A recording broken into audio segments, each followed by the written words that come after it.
All right, we are going to start a new unit here, and I'm going to have two parts to this unit. This is Unit 7, Part 1. We are going to be doing all kinds of graphing this unit, and we're going to be graphing these quadratic functions. So last unit we defined that a quadratic was degree 2. This unit we're actually going to work a lot with them and graph them. So let's go to day 1. So in day 1, this is a lot of new vocabulary. All right, so I'm going to make all kinds of notes here. Try to write kind of small because I have a lot to fit in here. You can make lists if you want to, and so I'll probably be writing all over the place. Okay, so a quadratic function, let's just do a quick definition again. So maybe over here to the left, a quadratic function is a function that, let me back up. Let's not say the word that. A function with the largest degree of 2.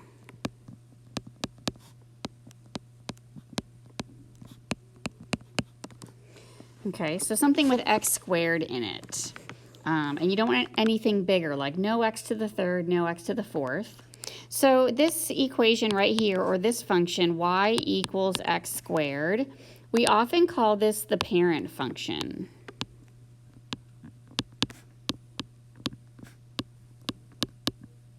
I also like to think of it as like a baseline function. I'm going to add a little more up here, and I'll put it down below again. So let's talk about the graph real quick, and we will define more of this in a minute.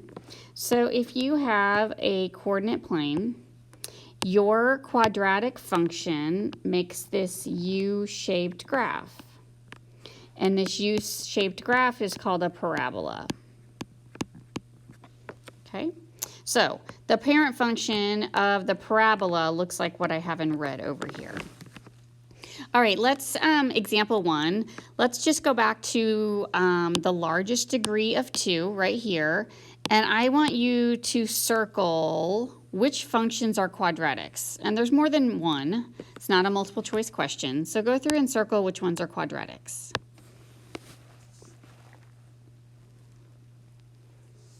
And go ahead and pause the video while you do this. Okay, there are 2 that are a quadratic, letter D and letter E, okay? So letter A is linear, I'll just put an L there. Letter B is exponential. I do have an x squared here in letter C, but this is a cubic because of the power 3. And then here's the second power, and then there's our second power is the biggest there. Okay, let's talk more about properties here. So the shape of the graph. So I talked a little bit about this a second ago. So let's draw another XY axis. And let me add another parabola. I'll go ahead and switch to red. Okay, the shape is going to be a U-shaped graph. So I'm just going to add U-shaped. It's actually called a parabola, P-A-R-A-B-O-L-A, parabola. It is symmetric. Okay, and what I mean by that is this vertical line cuts it in half. So the left side is, if you folded it over, the left side would land on the right side. So that vertical line is called the axis of symmetry. Axis of symmetry. Okay, and you'll see that abbreviated a lot. AOS, axis of symmetry. And so it's in the form of an equation. It's in the form of x equals, and the one I drew, since it goes through 0 on the x-axis, x equals 0 is the axis of symmetry. Okay, let's switch over to vertex. So the vertex of the parabola is the minimum or maximum. So over here on the left, I'm going to put a V right here. That's the vertex. It's where the parabola like changes directions. So let's see, vertex is going to be the minimum or maximum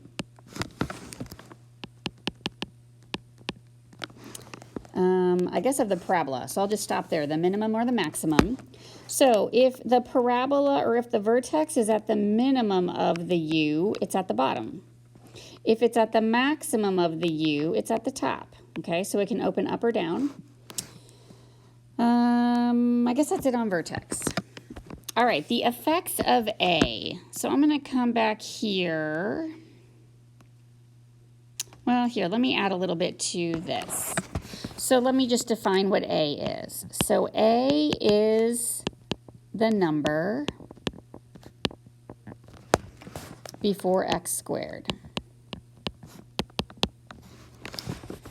Okay, so let me write two equations out here. So y equals 2x squared. The A is the 2. So if I just have y equals x squared, there's still an A value right there, okay? But it's that 1 that we don't often write. So the A value is 1. So the 2 and the 1, so those tell us quite a bit. They tell us two main things. They tell us if the parabola opens up or down or if it's narrow or wide. Okay, so if it's positive, it opens up. Okay, if negative, it opens down.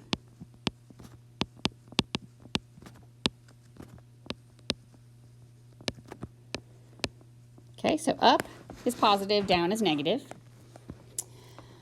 Now the relative size of the number 2, 3, 4, 5, or like 0.5, 0.6, 0.7 tells us a little bit about it. Okay, so there's a little more over here. So if I take the absolute value of that A value, and let's just, because we want to look at it from a positive perspective. If it is greater than 1, kind of like the one above where I have a 2, the graph is going to be more narrow than the parent. So I'm just going to put here graph narrow. If the A value is a decimal between 0 and 1, so I'm going to say here, if 0 is less than the absolute value of A is less than 1, so things like 0.5, 0.8, your graph is wide.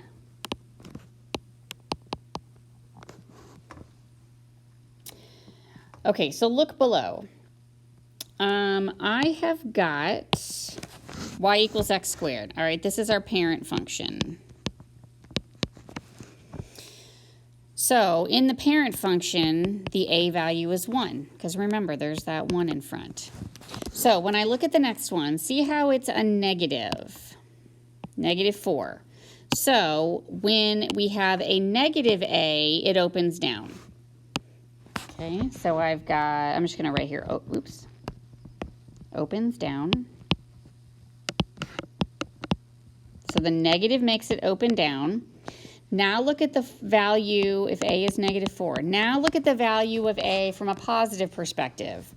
It is a 4. So right here, now see how the graph is much more narrow than the parent. So the parent is like this, but see how this one is more skinny. It's more narrow. So that's what we mean by narrow. So I'm going to put here narrow, maybe narrower. Okay, the second one over there is positive 1/4. So the A value is 1/4. So it is opening up. It's positive. And this right here, so the absolute value means just make sure it's positive. So 1/4 is in between 0 and 1. See how it's much more wider than the first picture. Okay, so that's a lot of what we're going to identify here on really going forward in the unit, but for the next few sections. All right, let's look at number 2. We are going to state the vertex, and then we're going to decide is that at the minimum or the maximum. All right, so put a dot on the vertex. It's where it turns, so that is my vertex right there. We want to state it as an ordered pair. So this dot right here is at 1, -2. Now, minimum or maximum. So I look at the dot and I ask myself, is it at the bottom of the graph or the top? Well, it's at the bottom. So this is the minimum value, the smallest value. So this is a minimum.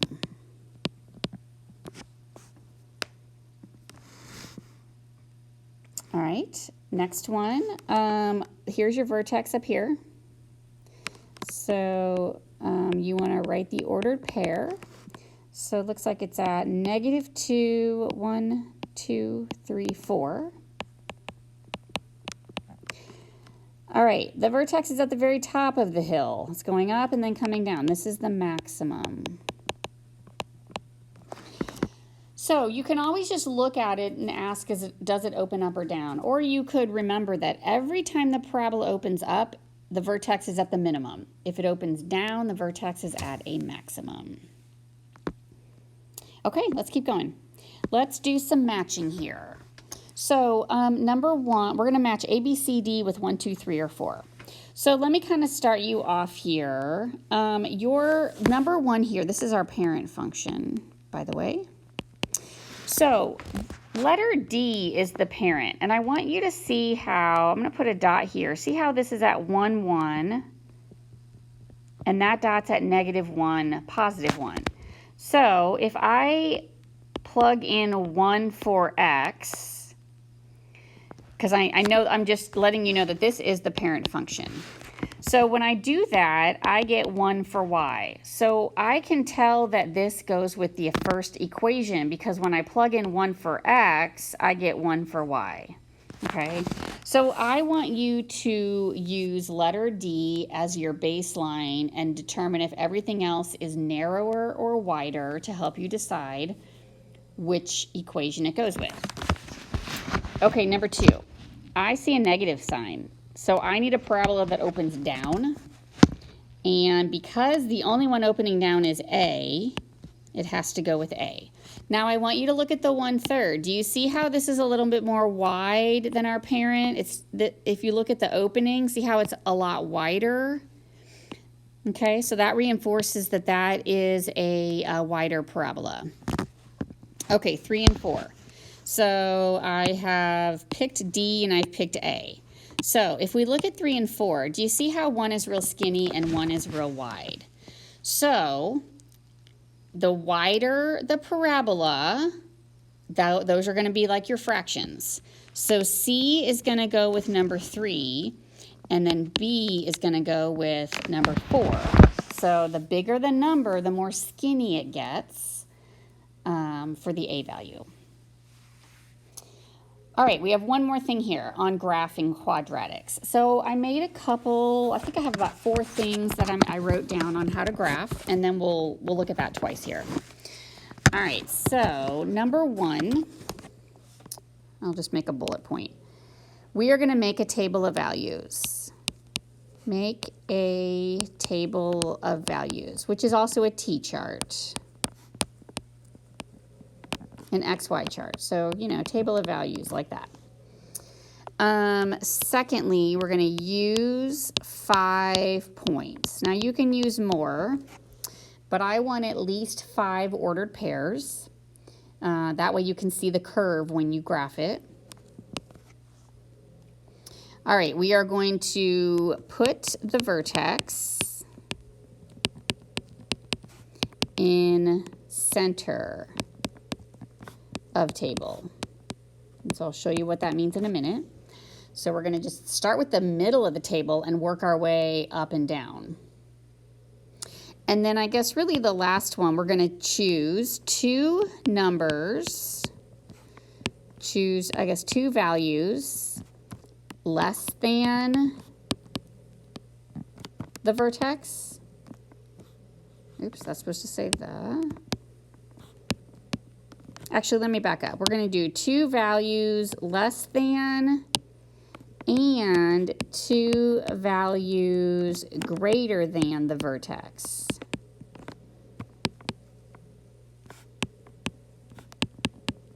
Okay, and so that'll get us started. we are going to do a lot of graphing. So this is going to become second nature to you as we work through this. Okay, so number four here at the bottom, I've got graph using at least 5 points. We're going to state the vertex, axis of symmetry, and then review domain and range. Okay, so when we are in the form of, these equations are in the form of y equals a times x squared, our vertex is always 0, 0. Okay, we will get into not 0, 0 tomorrow, or the next lesson. So your axis of symmetry is always this x value, and it's always in the form of x equals whatever that number is. Okay, so I'll show you why that is in just a moment. Okay, make yourself a t-chart. And so I'm going to have five numbers in here, and I want to put my vertex in the middle. So I'm going to put 0, 0 kind of right here. So I'm going to pick two numbers. I'm focused on the x value. I'm going to pick two numbers under 0, so like -1, -2, and then I'm going to go back to 0 and put two numbers bigger than 0. Now I'm simply going to plug those in and put the y value. Okay, so let's maybe start down here. Let's start with the 2. So if you type into your calculator, you're going to be doing y equals 2 times 2 squared. I'm going back up to my equation here. And so y equals 2 times 2 squared, that's going to be 8. Let's plug in 1. So if I do y equals 2 times 1 squared, you're doing basically 1 squared is 1, and then times 2 is 2. Now, I can plug -2 and -1 in, or I can use symmetry. And what I mean by that is this will be a 2 and that will be an 8. Okay, now the drawback to doing that is if I miscalculated those 2s and 8s, I'm going to have all the points wrong. Okay, so I'm going to do it a variety of ways to show you. Now we just graph. So -2, 8. -2, 8 is right here. -1, 2. 0, 0. And then 1, 2. See how I'm back up on this side, and then 2, 8. So now you fit your curve U on the picture like this. You just curve it around. You always come past those dots, put arrows on the end. Now I'm going to add a dotted line here. I'm going to add this red line. Here's what I want you to see. This is our axis of symmetry. There's our x equals 0. So do you see how it's the same distance on either side of that line? So that our axis of symmetry always goes through the x-axis. So it's always going to match whatever that x coordinate is of the vertex. Okay, I'm going to take some of this off the graph because I'm going to draw on the graph next. All right, domain and range. So domain for quadratics is always -infinity to +infinity. Domain refers to all the possibilities for x. So if you think about what we did here, I could plug, once I got my vertex, I could have plugged any number in for x, okay? So any number would go in for x, and of course when I plug it in for y, I would get whatever it equals. So any number for x would go along the domain. Okay, the range are the y values.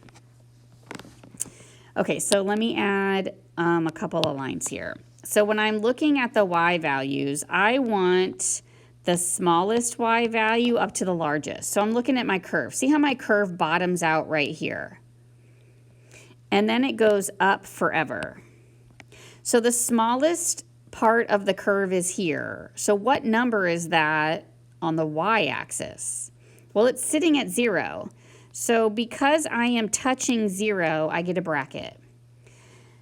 The largest number is forever. The largest number is infinity. So it would be bracket 0, comma, infinity, and then a parenthesis because we can't really ever define infinity. All right, let's try that again. Number 2, or letter B. Okay, my vertex is 0, 0 because I'm just in the form of y equals a times x squared. So my axis of symmetry is x equals 0. All right, let's make our t-chart. Put 0, 0 in the middle, and I just like to do 2 below 0, 2 above 0. So I'm going to plug in to the equation over here. Okay, so I'm going to write it out and then I'll erase it so I don't have enough room here. So I'm going to do y equals negative 1/2. And I like to start with the positive numbers. I'll start with the bottom, 2 squared. So I would type this into your calculator. Negative 1/2. You could do negative 0.5 times 2 squared. That is negative 2. Okay, so now I'm going to do that again. Y equals negative 1/2 times 1 squared. So that would be negative 1/2. I'll put negative 0.5. I'm going to go ahead and plug in the others because I want you to see how, if you plug this in, we're going to get those same two numbers. So if I do negative 1/2 times negative 1 squared, now you need parentheses around your negative 1 when you square it. So I'm going to still get negative 0.5. And then if I would do y equals negative 1/2 times negative 2 squared, that top one, I'm still getting negative 2. So do you see the symmetry here? These guys will always match, and then those guys will match. As long as we've got those numbers like negative 2, negative 1, 0, 1, 2. Okay, let's get rid of this so I can graph. Okay, negative 2 is right here. Oh, let me get a pen.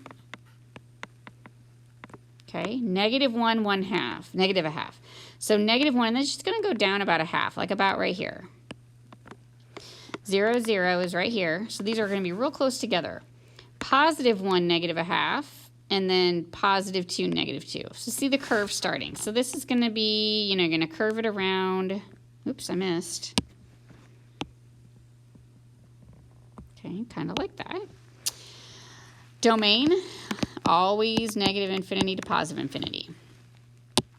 Okay, my range. The very top is here. I'm stopping at 0. The very smallest is down here. So I'm going from negative infinity, stopping at 0. So negative infinity, 0, and then bracket. Okay, we are going to work more on domain and range throughout this unit. So if you're struggling a little with that, don't be too worried. We will have more opportunities to work on it. Okay, that wraps up day 1.